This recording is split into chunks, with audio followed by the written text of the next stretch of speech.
Hey guys, hang on, let's move this a little more. I'm sorry I wasn't in class yesterday. I'm gonna try to get through this because I know your exam is next week. Um, so, um, I've already asked you to review the basics of cellular communication, and so I'm gonna skip through a lot of this. Um,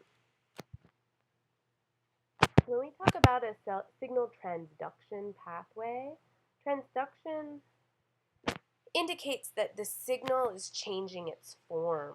So instead of a transmission, we have a transduction because especially if you have an extracellular signaling molecule that binds to a receptor, that extracellular signaling molecule never actually enters the cell. So, but the signal remains intact. The communication remains intact. And this is kind of the telephone. That's also a transduction because your voice is changed to a digital signal that is then changed into radio waves. That's then recoded into a digital signal by the other telephone on the person who's receiving your voice, and is then turned into sound waves. So while the message remains the same, the mechanism of getting that message from your mouth to your friend's ear who's not in the same room with you, the message has changed. So in a signal transduction pathway, there's um, some important what pieces of the pathway that you need to be aware of. So there's the signaling cell, which produces the signaling molecule. And those molecules um, are very varied. There are many, many different types of signaling molecules. And in fact, in some cases, um, while it's an ion that's moving, it's actually the voltage change or the membrane potential change that's transducing the signal. In that case, it's an electrical signal, not really, although the electrical charge is carried by ion. The target cell is the cell that needs to respond. In some cases, such as in autocrine signaling, the signaling cell is also the targeted cell. In other cases, the target cell is very close to the signaling cell, and in other cases, the target cell can be very far away. And that's going to depend on whether it's paracrine signaling or autocrine signaling. The target cell will elicit a signal transduction pathway, and that pathway can take many different forms, and eventually it's going to end in some sort of change to the target cell, whether that's the production of a molecule, whether that's a change in the cell's shape, whether it's the activation of a different biochemical pathway, or whether gene expression is going to be altered in some way, either to turn on or to turn off the production of a protein.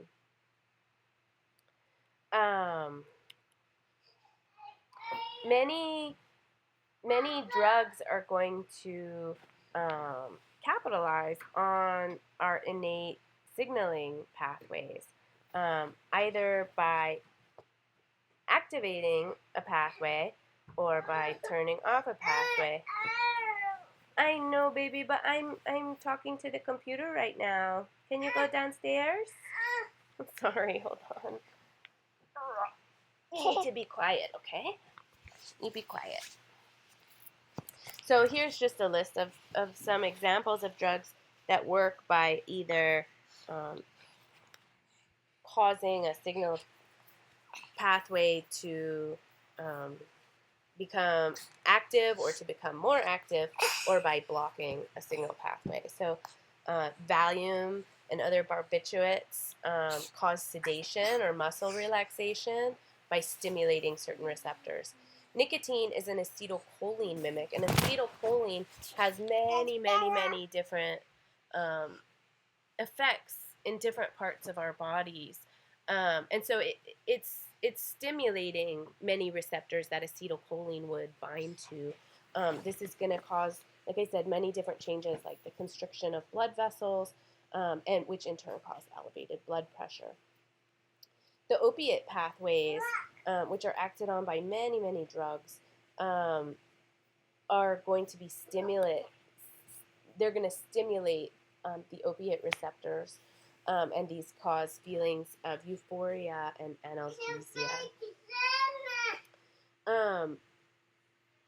Don't fall down. Uh-huh.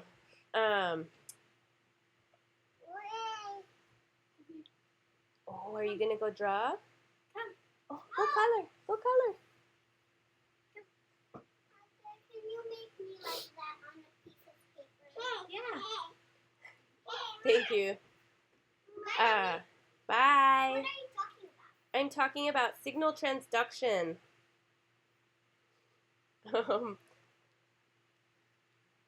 Sorry, I kind of lost my train of thought there. Okay, so those are all drugs that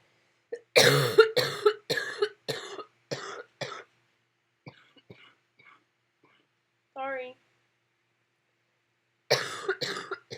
Those are all drugs that stimulate receptors. There's other drugs that turn off receptors, and a couple of these that are actually both from the same genus of plants are curare, is a really cool toxin. Actually, I mean, it's not really cool, but it's got a cool history. Curare comes from the vine Strychnos toxifera, which is native to the Amazon basin, and Aborigines in South America would use curare on the tips of their darts, their blowgun darts, and this caused their prey to become paralyzed. I mean, it can be considered a muscle relaxant, but even more so, it causes paralysis. You're so relaxed to the point where you can't even move. Come on in.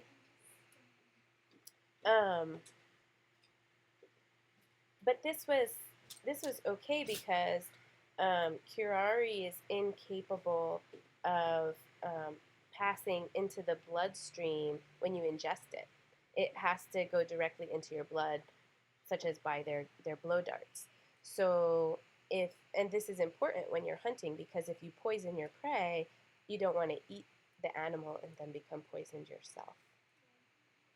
Strychnine is from a very similar species called Strychnos nux vomica, and strychnine is really common rodent and insecticide, or rodent poison and insecticide.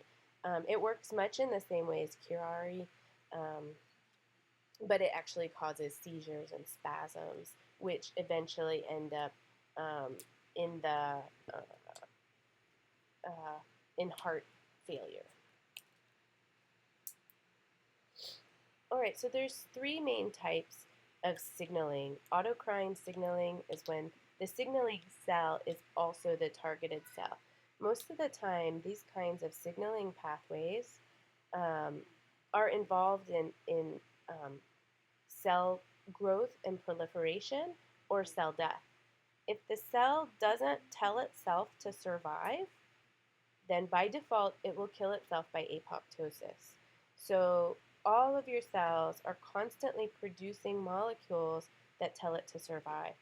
And so this is a concentration effect, so that if there are more cells than can receive these survival factors, it tells the cells in that area that there are too many. And so if you have too many cells, that becomes cancer. So this is a way to inhibit growth.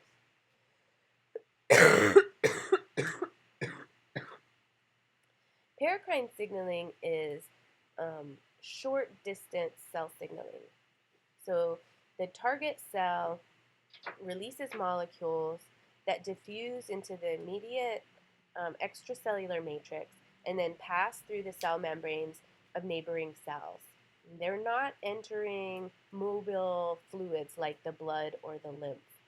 Um, so these are also growth factors and survival factors, but there's other localized responses like histamines, nitric oxide, which is produced by um, the, the smooth muscle cells in order to relax the blood vessels, to lower blood pressure.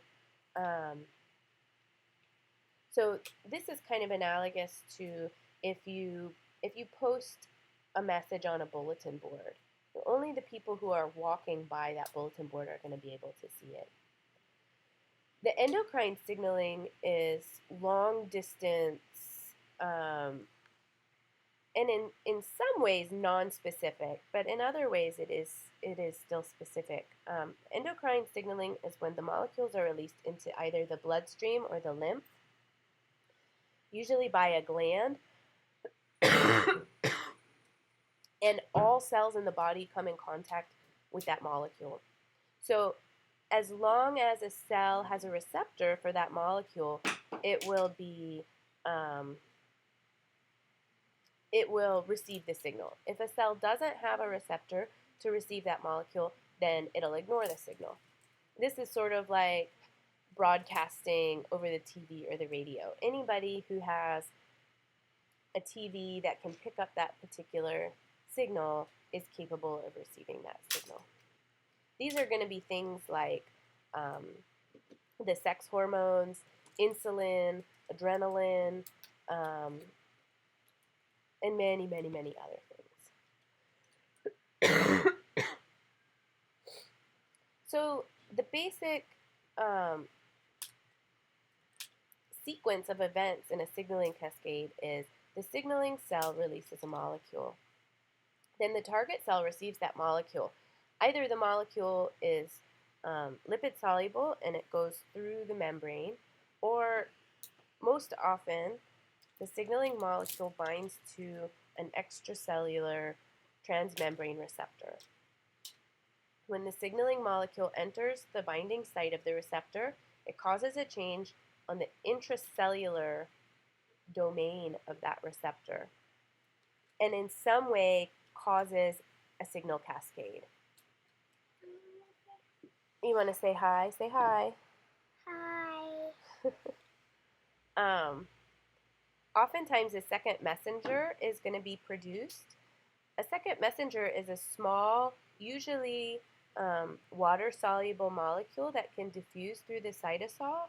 And in that way, you can have just a few signaling molecules that can cause a big effect within the cell. When a second messenger is produced, many, many, many molecules are produced by a single extracellular signaling molecule. So this makes the signaling pathway more efficient. Right? What happens inside of the cell is going to depend on what proteins and enzymes are active inside the cytosol. So many second messengers can act on a wide variety of proteins or molecules, but only certain molecules will be present in certain cells. So for instance, a muscle cell will respond to cyclic AMP in a very different way than a liver cell. Okay, so there's going to be a different response in different cells depending on what proteins are present inside of the cell. And that has to do with cell differentiation. Another important part of the cell signaling pathway is turning off the signal. So we'll see in our different specific cell signaling pathways that there's always a way to turn off the signal. Because if you can't turn off the signal, then bad things happen, right? For example, if you can't turn off a cell proliferation pathway, it's going to result in cancer. All right, I'm not going to talk too much about phosphorylation cascades. I think everybody is pretty familiar with them. You have a protein that is phosphorylated, and that protein is turned on when it's phosphorylated, and in turn, it's going to transfer the phosphate on itself to the next protein. By transferring that phosphate, it turns itself back off, and it turns that protein on. Now you have the next protein that's phosphorylated, which now turns on a different protein that will be turned on, and by transferring the phosphate, it turns itself off. Eventually, you get to a molecule that's going to initiate some sort of response. In this scheme, we've turned on a transcription factor, and that's going to go on to activate the transcription of a specific piece of DNA.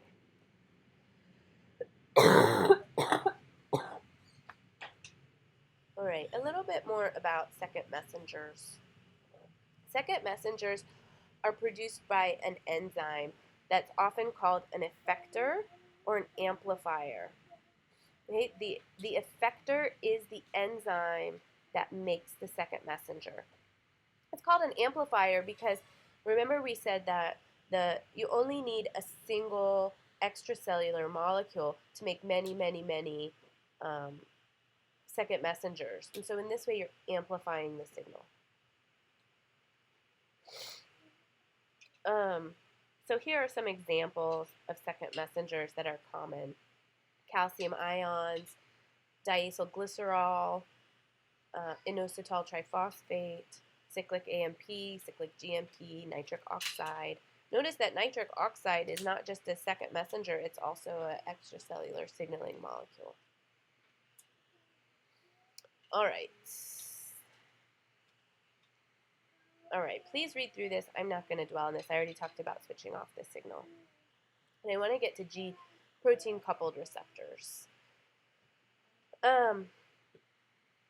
In animals, G protein coupled receptors, or I'll probably often call them G protein linked receptors because that's the way I learned them. I think your book calls them G protein coupled receptors.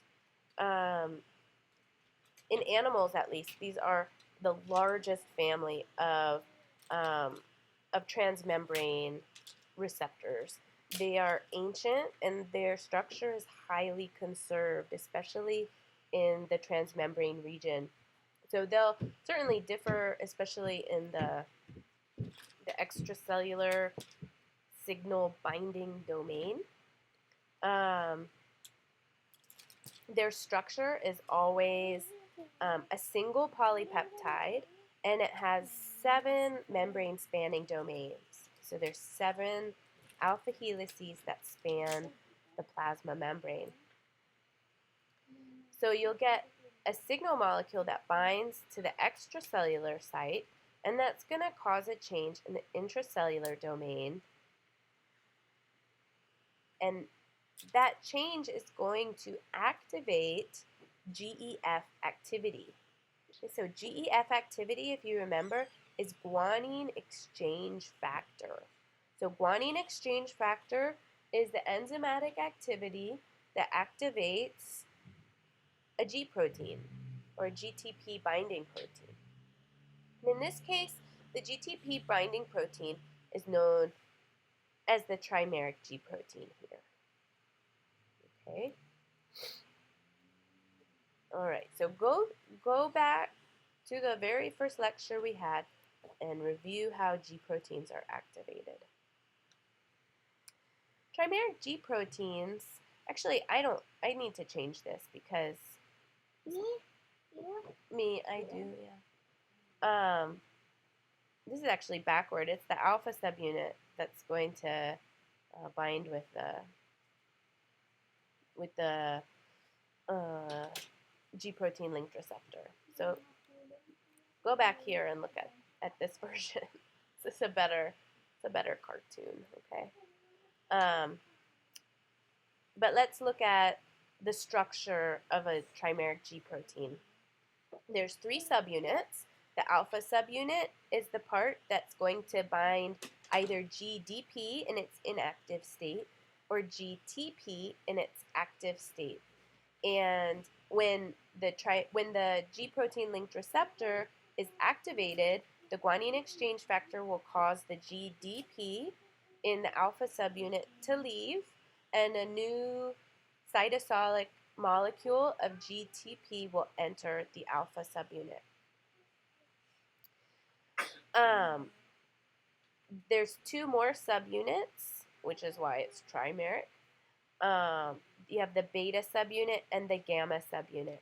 And again, this is actually a better viewing of the molecules. You see here that the gamma subunit is lipid linked to the plasma membrane, and the alpha subunit is also lipid linked to the cytosolic monolayer of the plasma membrane. So the alpha subunit and the gamma subunit are in effect attached to the plasma membrane, and they can diffuse through the plasma membrane, although these subunits are actually within the cytosol, but they stay attached at the plasma membrane. So when the alpha subunit is activated, the gamma and beta subunits stay together, but they separate from the alpha subunit. So here you can see in its inactive form, alpha, beta, and gamma are all attached. No, can you leave the fan on, please? Thank you, sweetie. Then the GEF activity in the G protein linked receptor causes the GDP to leave and a new molecule of GTP to enter. When that happens, alpha is activated and the alpha subunit separates from the beta and gamma subunit. And now both alpha and beta gamma are free to diffuse throughout the cytosol, well, connected to the plasma membrane, but they're free to diffuse, and they can both activate effectors. And in different pathways, different things are going to happen. So,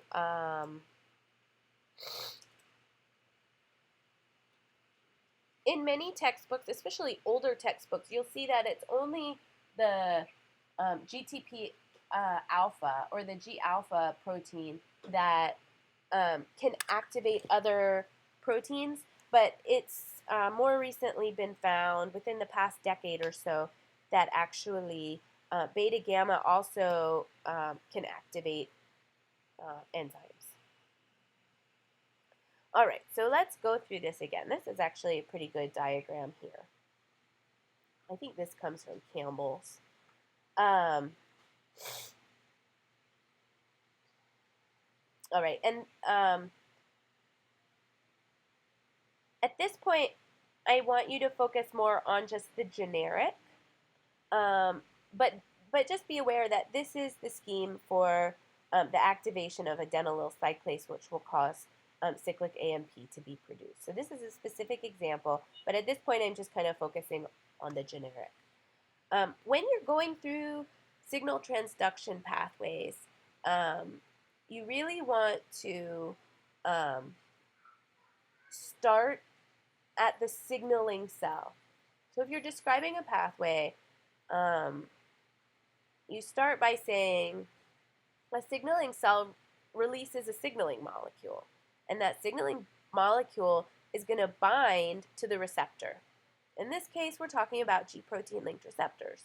So here, the signaling molecule, or the ligand, binds to a G protein linked receptor. The G protein linked receptor becomes activated. The GEF activity attracts a trimeric G protein and causes the GDP to leave the binding site and a new molecule of GTP to enter the binding site. The alpha subunit of the trimeric G protein separates from the beta gamma subunit, and something happens. Okay, this is the ... All right, eventually we'll get a little bit more specific. Now, we also have to talk about deactivation.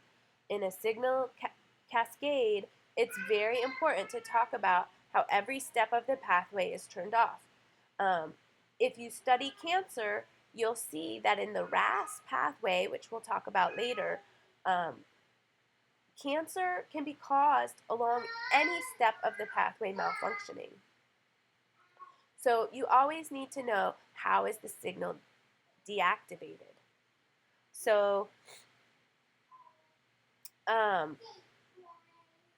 in the case of trimeric G proteins, most trimeric G proteins, like we talked about before, with all G proteins, they have an intrinsic GTPase.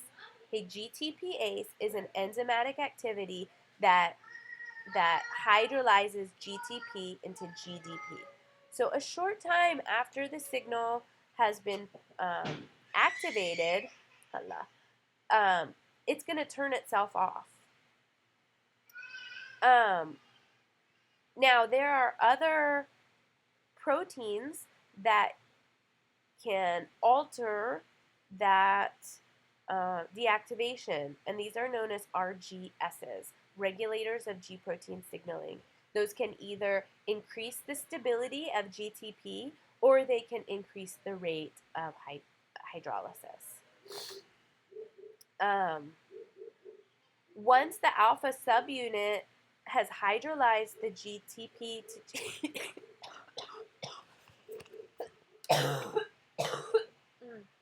sorry, has hydrolyzed the GTP to GDP, the G alpha subunit is going to seek out and reassociate with the G beta gamma subunit, and the signal has been switched off. So if the signal is going to propagate, is going to continue to be propagated, then the G protein linked receptor must remain active. So oftentimes the ligand will spontaneously remove itself from the binding site on the extracellular domain of the G protein linked receptor. Unfortunately, sometimes it gets stuck, and when it gets stuck, the cell has a different process by which to remove the signal. And this is known as desensitization because it actually involves removing the receptor from the plasma membrane.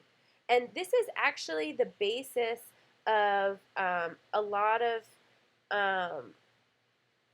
people who use drugs, whether they're abusing a drug or they're using it medically, it doesn't affect them as much after prolonged use. So the first time you take, for instance, an opiate, it will have a more profound effect on you than if you take it again the next day. And that's due to desensitization. So in desensitization, the cell senses that a receptor has remained active for a long time, and that it's that the extracellular signaling molecule is not being removed from the binding site. And so it has a process to, first of all, stop responding to that activated receptor, and then second of all, to either remove the signal molecule or actually destroy the G protein linked receptor. Okay, sorry, let me go back here. So what happens is first the cell recognizes that the receptor is overactive, and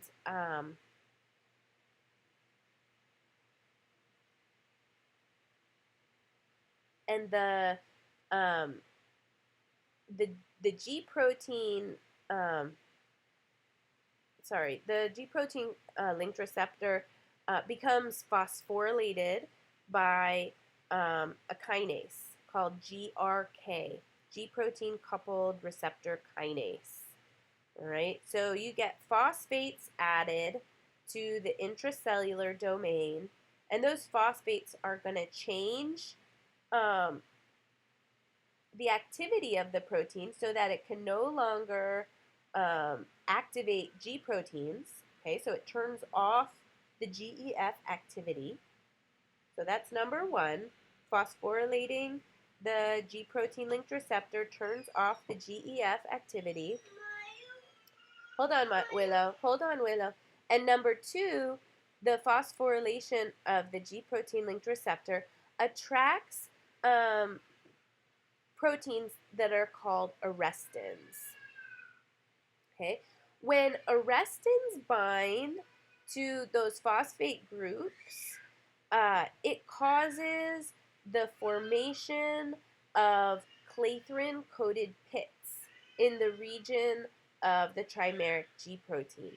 And so the entire protein, hold on, sweetie, is going to be engulfed by phagocytosis. So here you can see this endosome. Hold on, sweetie, let me just finish this part and then I'll talk to you. So, so you have the endosome. This is just a vesicle.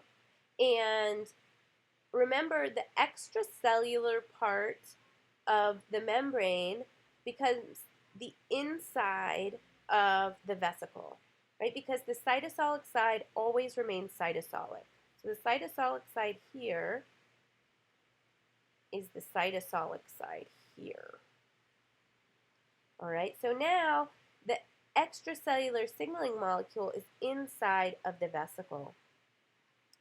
And so within that vesicle, the signaling molecule is going to be removed if possible. So if the cell can get the signaling molecule out of the binding site, it's going to do that. And the phosphates that were put on by the GRK are also going to be removed by phosphatases. I'm almost done, sweetie. If this is successful, if the cell is successful in removing the signaling molecule inside the endosome, then that vesicle will again fuse to the plasma membrane and you reset the G protein successfully. If the cell is not capable of getting the signaling molecule out of the binding site, then that G protein linked receptor will have to be destroyed and a new one will have to be produced by gene translation, gene expression. Okay? So GRKs are kinases that recognize and phosphorylate stuck G protein linked receptors. They get phosphorylated, which ceases the activity of the GEF. It also attracts arrestins, and arrestins induce the formation of clathrin-coated pits at the site of the G protein linked receptor, causing it to be engulfed. Now it's engulfed, and the cell attempts to remove the signaling molecule. If it can, the vesicle fuses again to the plasma membrane, and all is well. Okay, I'm going to stop there so I can talk to my baby girl. And I will post another lecture soon.